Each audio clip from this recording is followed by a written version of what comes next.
The next day was kind of our first official day there in Israel because, you know, after the airport we just wanted to sleep. So during our first official day in Israel, first thing we did was we went on a hike at Mount Arbel. So I personally love hiking. I love to be outdoors when the weather is warm.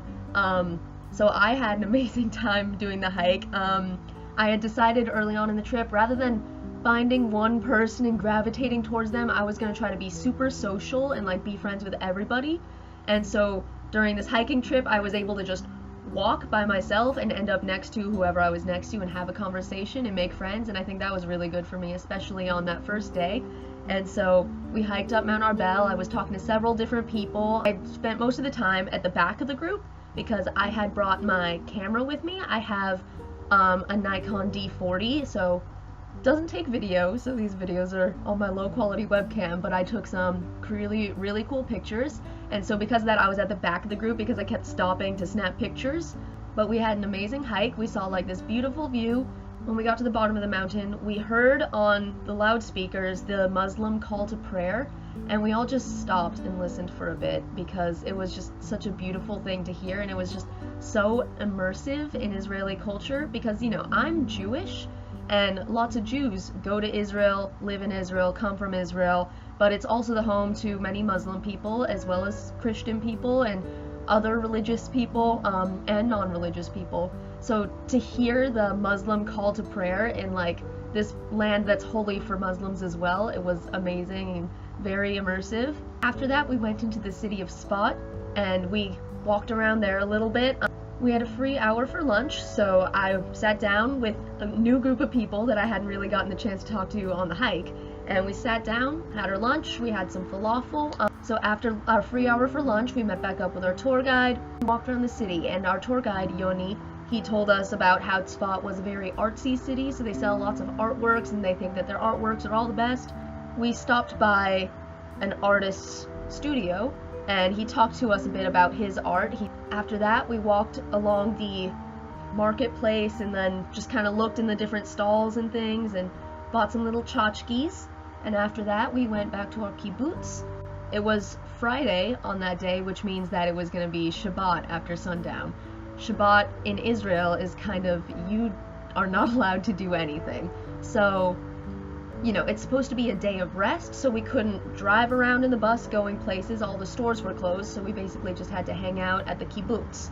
So then at the kibbutz, we did our Shabbat celebration, lit the candles and all that, and then afterwards we had a little time to just hang out with each other and get to know each other. So we spent the night having a few drinks, all chatting with one another and really getting to know each other. And I think it was really great that we were able to have that on like our first day there, just that time to get to know everybody before we spent all this time smushed together without having much time to talk because we were so busy doing activities. So it was great to have Shabbat on that first night and just spending time with everyone on the trip.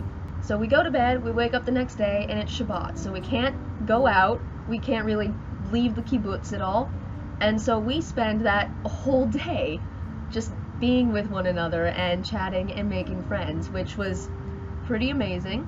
And so during the daytime when it was mostly warm out, we all got into our groups and we walked around the kibbutz and we got to know the kibbutz.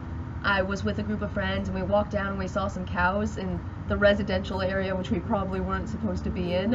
I believe it was that night, which was the first night of Hanukkah. And so now during all this, there was another Birthright group that was staying at the same kibbutz as us. It was kind of our sister Birthright trip because we went to a lot of the same places at the same times, but we didn't get to interact with one another that much. But during this first night of Hanukkah, both of our groups got together and we had one big Hanukkah celebration. After we celebrated that first night of Hanukkah, the other group left and then it was just our group and we were preparing to meet our soldiers. So our tour guide Yoni decided that to properly meet our soldiers, we needed to write parody songs about certain soldiers and then sing them when we met them. Each group had a different soldier. I got paired up with a group that was writing a song for one of the soldiers named Livnei. Our tour guide had given us like a little list of factoids that each soldier had given him so that we could write our songs about this person that we hadn't met yet. And so we threw in some of these factoids into our song, which was based off of Party in the USA by Miley Cyrus, and we called it Partying with Leave Nay. We were the first ones done, and we had an amazing song. I'm gonna try to sing it for you. I don't know if I'll be able to remember the lyrics. So we put our hands up for animals' rights. Animals are his bae. Eating that tofu, yeah. Eating the soybeans, yeah. He studied cultures from around the world, including Canada, From kibbutz to planning Jerusalem prides, partying with Leave Nay.